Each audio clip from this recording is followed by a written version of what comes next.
Nitong mga nakaraang araw, hindi matapos-tapos ang usapan sa social media tungkol sa mainit na sagupaan sa pagitan ng komedyanteng si Kay Brosas at ng dating aktor na si Alvin Aragon.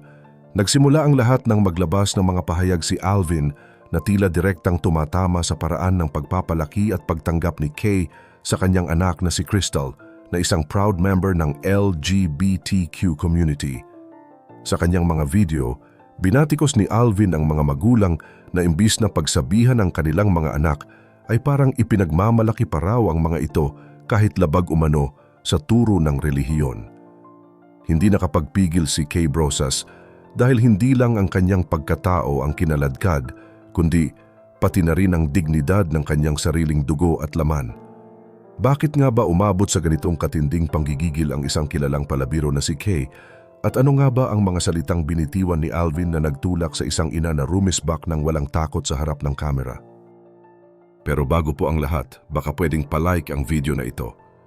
Dahil napakalaking bagay na ito sa aming content creators at mangyaring mag-comment sa baba kung taga saang lugar ka para malaman namin saan umaabot ang ating mga video. Maraming salamat po.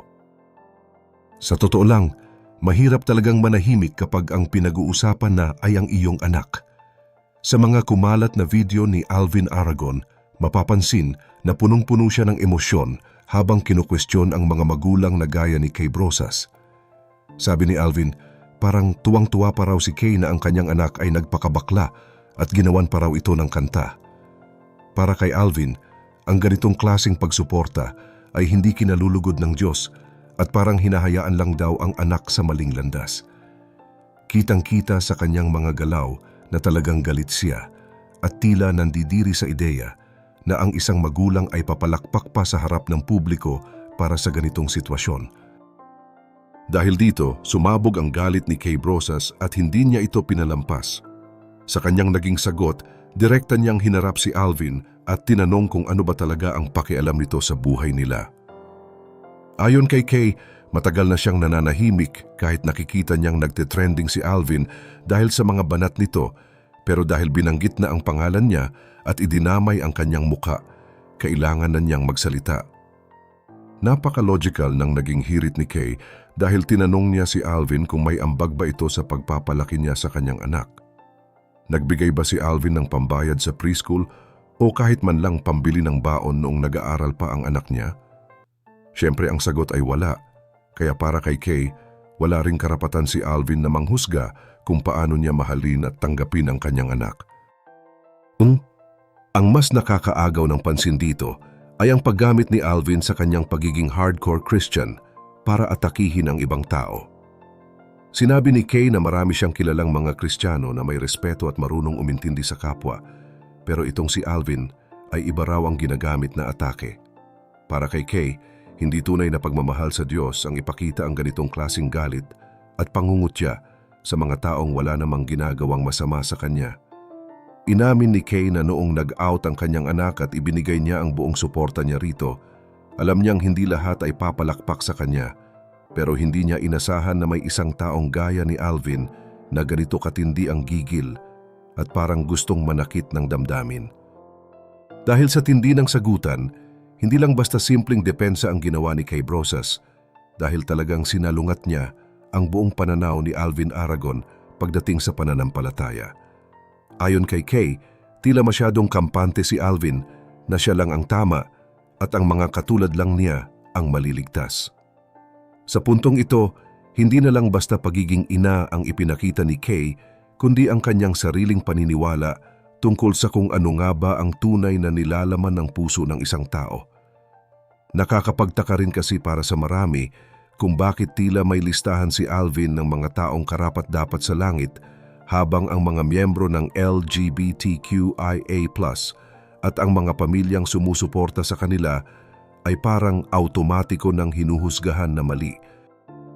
Sa isang bahagi ng kanyang pahayag, hindi napigilan ni Kay na gumamit ng konting biro pero may kasamang matinding pait. Sinabi niya na sa sobrang hilig ni Alvin na magbanggit ng mga kwento sa Biblia gaya ng Sodom at Gomorrah, parang nandoon daw ito at naka-Facebook Live noong mangyari ang mga kaganapang iyon.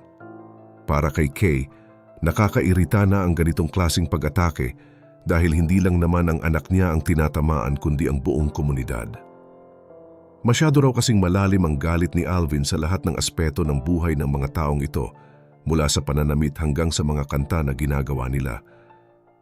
Kaya naman naitanong ni Kay sa sarili niya, kung lahat na lang ng tao ay hinuhusgahan ni Alvin, ilan na lang ba silang matitira na pupunta sa langit? 7 na lang ba sila? Naniniwala si Kay na ang Panginoon ay marunong tumingin sa totoong pagkatao ng isang nilalang. Sa kanyang pananaw, kapag dumating ang panahon na humarap na ang lahat sa may kapal, hindi naman itatanong kung ilang beses ka sumayaw ng spaghetti pababa o kung gaano ka kaperpekto noong nabubuhay ka pa. Ang mahalaga ay ang laman ng puso at kung paano ka nakitungo sa iyong kapwa. Para kay Kay, parang ipinapalabas kasi ni Alvin na may sarili silang group chat ng Diyos at ni Jesus dahil sa sobrang sigurado nito kung sino ang dapat parusahan. Binigyang diin ni Kay na ang pinakamahalagang turo sa Biblia ay ang pagmamahal sa kapwa at wala namang nakasulat doon na bawal mahalin ang mga bading o tomboy. Dito rin pumasok ang usapin ng respeto. Kahit anong relihiyon pa ang pinaniniwalaan ng isang tao o kahit pa wala itong pinaniniwalaang relihiyon, dapat ay nangingibabaw pa rin ang pagiging tao. Masakit para kay Kay na makitang ginagamit ang salita ng Diyos para manakit at magtaboy ng mga tao sa halip na magbigay ng pag-asa at pagmamahal. Para sa kanya, ang tunay na pananampalataya ay hindi nakikita sa kung gaano kakagaling magsaulo ng bersikulo, kundi sa kung gaano kalawak ang iyong pangunawa sa iyong kapwa. Ang hirap daw kasing tanggapin na sa gitna ng lahat ng problema sa mundo ay mas pinipili pa ng iba na mag-focus sa panghuhusga kaysa sa pagpapakita ng malasakit. Dito na pumasok ang pinakamahalagang punto ni Kay Brosas na siguradong maraming makaka-relate, lalo na ang mga taong pagod na sa pakikialam ng iba. Ayon kay Kay, kung pag-uusapan ang Biblia ng literal, siguradong aabutin sila ng siyam-siyam dahil napakahabang diskusyon yan. Pero para sa kanya, may isang simpleng panuntunan lang siyang sinusunod. Hanggat wala kang tinatapakan na ibang tao, naniniwala siya na nasa panig niya ang Panginoon. Naniniwala si Kay na ang relasyon ng isang tao sa Diyos ay napaka-personal at wala dapat silang pakialaman doon. Kahit ano pa ang maging pagkatao mo, bakla ka man, tomboy o kahit ano pa, ang koneksyon mo sa itaas ay sa pagitan niyo lang dalawa at walang ibang tao ang may karapatang humusga sa tindi ng pananampalataya ng bawat isa. Kaya naman muling binalikan ni Kay si Alvin Aragon para paalalahanan ito na dahan-dahan lang sa pananalita.